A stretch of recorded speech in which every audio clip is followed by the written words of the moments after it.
তুমি কি বিশ্বাস করবে যদি আমি বলি তোমার জার্নাল সেট লুকিয়ে আছে তোমার বাসায়? হ্যাঁ, জার্নাল করতে তোমার আলাদা কিছুই কিনতে হবে না, তোমার ঘরেই সব আছে। অতিরিক্ত টাকা খরচ না করে কিভাবে ঘরের ছোট ছোট জিনিস দিয়েই জার্নালিং আইটেম বানানো যায় তাই আমি দেখাবো আজকের ভিডিওতে। প্রথমত জার্নালিং এর জন্য যেটা সবচেয়ে বেশি ইম্পর্টেন্ট তা হলো একটা জার্নাল ডায়েরি। আর এই জার্নাল ডায়েরি যদি আমরা দোকান থেকে কিনতে যাই তাহলে এর প্রাইস পড়ে 500 থেকে 700 টাকা। আর যদি অ্যাফোর্ডেবল প্রাইসেও নর্মাল নোটবুক কিনি তাও পড়ে 150 থেকে 250 টাকা। আমার মতো কিপটা মানুষ হলে কখনো এত টাকা দিয়ে একটা ডায়েরি কিনবে না, তাই জার্নালিং এর ডায়েরিও আমি বাসায় বানিয়ে ফেলবো। তার জন্য প্রয়োজন হবে কিছু A4 পেপার, যা 2 টাকা পার পিস। এমন আমি 19 থেকে 20টার মতো নিয়েছি। আমি একটু ছোট করে কেটে নিয়েছি, আপনারা নর্মাল সাইজটাই রাখতে পারেন। সবগুলো 2 ভাঁজ করে গ্লু দিয়ে লাগিয়ে নিলেই হয়ে যাবে। পেজগুলোকে একসাথে চাপ দিতে হবে যাতে মাঝখানে কোনো গ্যাপ ক্রিয়েট না হয়। দেন আরো একটু সিকিউর করার জন্য একটা এক্সট্রা পেজ লাগিয়ে দিলে ভালো হয়। এটাকে ভালো মতো গ্লু দিয়ে লাগিয়ে নিলাম। তোমরা চাইলে এখানে এক্সট্রা পেপার এর বদলে মাস্কিং টেপ ইউজ করতে পারো।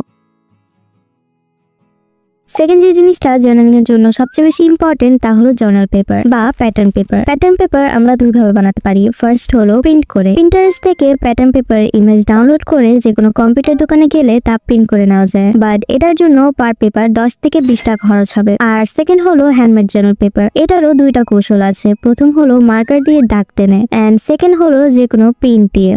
আমার কাছে মার্কার তো নেই, বাট একটা হাইলাইটার পেন আছে। এন্ড কালার্স এর জন্য I have acrylic paints, but আমি সেটা ইউজ করব না, যেহেতু এটা কম খরচে করে দেখাবো তাই আমি ইউজ করব ডোমস এর এই 40 টাকার পোস্টার কালার্স। প্রথমে দেখাই কিভাবে মার্কার দিয়ে করবে আর সেটা কতটা পারফেক্ট হবে। হাইলাইটার দিয়ে আমি প্রথমে মোটা দাগ টেনেছি আর মাঝখানে আবার চিকন করে দাগ দিয়েছি। আর এখন এই সেম প্যাটার্নটা আমি পোস্টার কালার্স দিয়ে ট্রাই করব।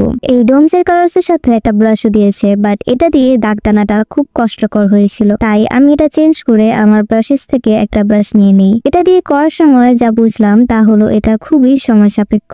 আমার এটা দিয়ে করতে অনেক টাইম লাগে, এন্ড প্রথমগুলো একদমই পারফেক্ট হয় না, বাট পরের গুলো সুন্দর ছিল। এখানে আমি অনেকগুলো বড় এবং কিছু ছোট জার্নাল পেপার মেক করি। ব্ল্যাক গুলো কলম দিয়ে করা, পিঙ্ক গুলো হাইলাইটার পেন, এন্ড বাকি সবই ডোমস এর কালার্স দিয়ে করা। আমার কাছে তো এগুলো ভালোই লেগেছে, তোমাদের কাছে কেমন লেগেছে জানাবে। এরপর যা বানাবো তা হলো জার্নাল টেপ বা wash tape. Normal 1 colour washi tape এর দাম কম হলেও যেগুলো থিমড ওয়াশি টেপ তার দাম তুলনামূলক বেশি। আমরা এক্সাক্ট ওয়াশি টেপ তো বাসায় বানাতে পারবো না, বাট জার্নালে ইউজ করার মতো করে বানাবো। প্রথমে আমি একটা নোটে কিছু লেখার মতো করে দাগ টেনে নিব, দেন টেপ এর সাইজে সেগুলোকে কেটে নিব। আর এগুলোকে গুছিয়ে রাখার জন্য একসাথে গ্লু দিয়ে লাগিয়ে রোল করে নিব। একটা তো ডান। এমন ভাবে পেপারে যে কোনো থিম এঁকে তা কেটে নিলেই হয়ে যাবে। আমি এভাবেই অনেকগুলো বানিয়ে নিয়েছি। চাইলে মার্কার দিয়ে কালারফুল থিম ড্র করে নিতে পারো, আবার কলম দিয়ে স্কেচ থিমও এঁকে নিতে পারো। সেম ওয়েতে আমি কিছু কালার পেপার কেটে রোল করে নিই। এগুলো জার্নালিং করার সময় ইউজ করলে খুব সুন্দর দেখাবে।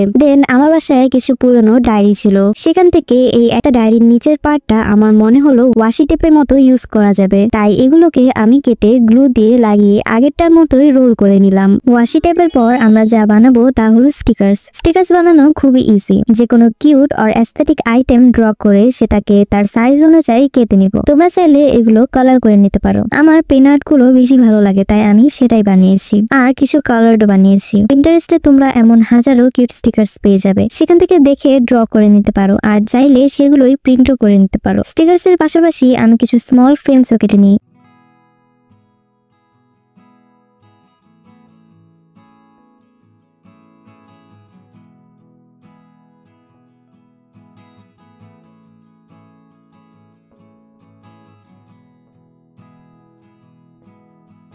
আমার কাছে এমন কিছু পুরনো খাতা আছে যার কভার পেপার জার্নালে ইউজ করা যাবে অ্যাজ কর্নার পেপার। এগুলোকে কর্নারের সাইজ অনুযায়ী ছিঁড়ে নিলেই হয়ে যাবে। এছাড়াও এতে টেক্সট লিখে ইউজ করা যাবে কিছুটা এরকম। আরো যা করা যায় তা হলো এটার নিচের পার্টটা ওয়াশি টেপের মতো ইউজ করা যায়। প্যাটার্নটা ভালোই। যাদের কাছে এরকম কোনো পেপার বা খাতা নেই তারা নর্মাল পেপারে ব্রাউন কালার করে ভিন্টেজ পেপার বানিয়ে নিতে পারো। এরপর আমি যা দেখাবো তা হলো এই black and white aesthetic vintage paper. এগুলো আমি আসলে পেয়েছি ক্যালেন্ডার থেকে। ক্যালেন্ডারের ফার্স্ট পেজে এরকম কিছু ইমেজেস ছিল, সেগুলোই আমি এখানে কাট করে নিয়েছি। এগুলোকে অনেক ভালোভাবে ইউজ করা যাবে।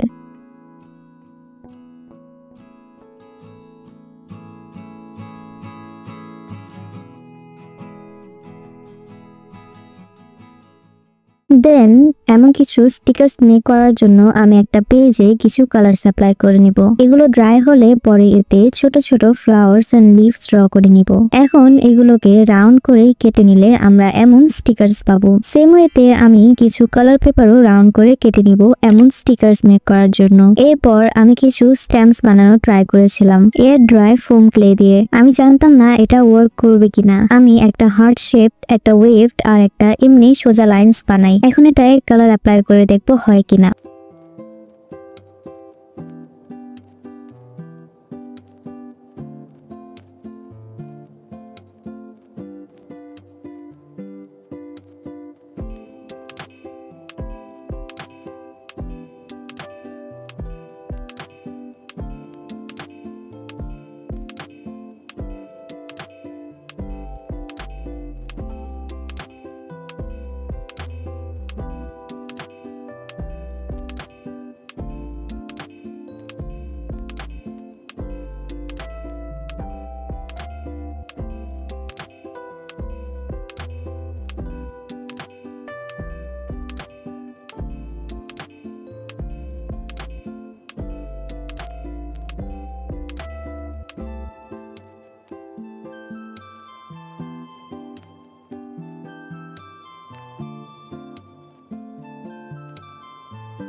এখানে আমরা ক্লে দিয়ে সুন্দর কিছু স্ট্যাম্পস বানাতে পারি। আমি অবশ্যই নেক্সট টাইম নতুন কিছু ডিজাইনস ট্রাই করব। তো এই ছিল আজকের ভিডিও, যেখানে আমি শেয়ার করলাম কিছু বেসিক জার্নাল আইটেম। আসলে জার্নালিং মানে শুধু খাতায় কিছু লেখা না, এটা হলো আমাদের মনের ভেতরের একটা জগৎ। এখানে আমরা নিজেদের ফিলিংস, চিন্তা, ছোট ছোট মোমেন্টস আর ড্রিমস লিখে রাখতে পারি। একভাবে এটা আমাদের সেলফ থেরাপির মতো কাজ করে। জার্নালের প্রতিটা থিম এক একটা ইমোশনস শো করে। যেমন রেড থিম বোঝায় এনার্জি এন্ড এক্সাইটমেন্ট, তেমন ভাবে ইয়েলো শো করে হ্যাপিনেস and joyful day, আর গ্রিন ইন্ডিকেট করে ফ্রেশনেস। এমনি প্রতিদিনের ইমোশনস ডায়েরিতে সাজানোই হলো জার্নালিং। কিন্তু জার্নালিং এর পাশাপাশি আরেকটা জিনিস আছে যেটা অনেক মজার, আর সেটা হলো স্ক্র্যাপবুক। স্ক্র্যাপবুকিং এ শুধু লেখা নয়, বরং ছবি, টিকেট, কালারফুল পেপার, স্টিকার, এমনকি ছোট ছোট মেমোরি জিনিসপত্র যোগ করা যায়। মানে এটা একরকম ক্রিয়েটিভ আর্ট আর মেমোরি প্রিজার্ভেশনের মিশ্রণ। অনেকে আবার জার্নালিং আর স্ক্র্যাপবুকিং একসাথে করে, তখন সেটা হয়ে যায় একদম স্পেশাল, যেখানে একদিকে লেখা দিয়ে নিজের কথা বলা যায় আর অন্যদিকে সাজিয়ে রাখা যায় মেমোরিগুলো। আজকে আমি শুধু জার্নাল আইটেম বানানোর আইডিয়া শেয়ার করলাম, কিন্তু আমার নেক্সট ভিডিওতে আমি তোমাদেরকে দেখাবো কিভাবে নিজের হাতে একেবারে সুন্দর আর ক্রিয়েটিভ একটা স্ক্র্যাপবুক বানানো যায়। তাহলে সাবস্ক্রাইব করে রাখো যাতে নোটিফিকেশন মিস না করো। আর কেমন লাগলো আজকের ভিডিও তা অবশ্যই কমেন্ট করে জানাবে।